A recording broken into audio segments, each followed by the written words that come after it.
I'm a paramedic with Ambulance Victoria and have been for the last 18 years. Yeah.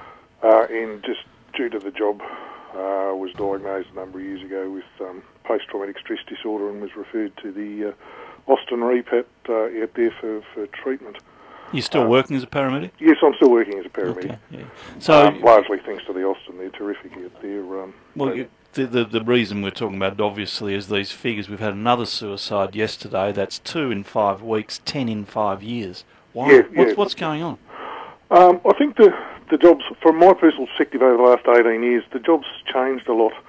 There was always a problem. I think that's, without trying to minimise it, the nature of the job. But as the job gets busier, you get less time to go and debrief. When I first joined the job, we had a bit more downtime, and a lot of debriefing used to go on around the mess room tables at ambulance stations and stuff. But these days,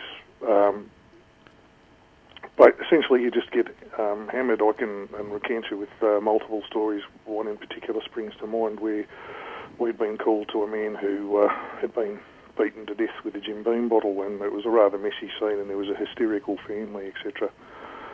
And the ambulance service is under such pressure that as soon as the control room became aware that we weren't going to transport him because he'd passed away, they were straight onto us trying to give us another job. Meanwhile, I've still got his wife screaming, and then his son was just mute after having watched his stepfather being beaten to death. So the pressure's on, everything's trying to run on a shoestring, and you just get no time to debrief, no time to rest. As you get more and more tired, things just tend to creep up on you.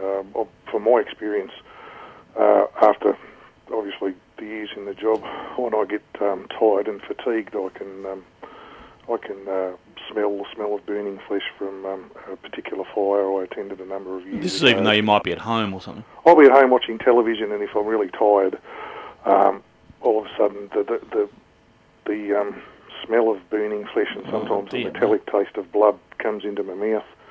And indeed, there was a young girl some years ago who passed away in my arms after being reversed over in a driveway. I don't know how to put this without sounding too silly, but I see her at night several times a week still to this day. And as I say, I personally think a lot of it, we're recruiting younger and younger people into the job with less life experience, but even that aside, I mean, I had plenty of life experience when I joined, but there's less and less time to debrief and try and get through it in your head before it's like job finished, next job finished. So, Al, why are you still doing it? I mean, you've been in it 18 years, you get those sort of effects, PTSD, why are you still doing it? I don't want to sound too corny, but I actually like to help. Very occasionally, we actually get to go and do a job where we get to go and do some good. Save a life.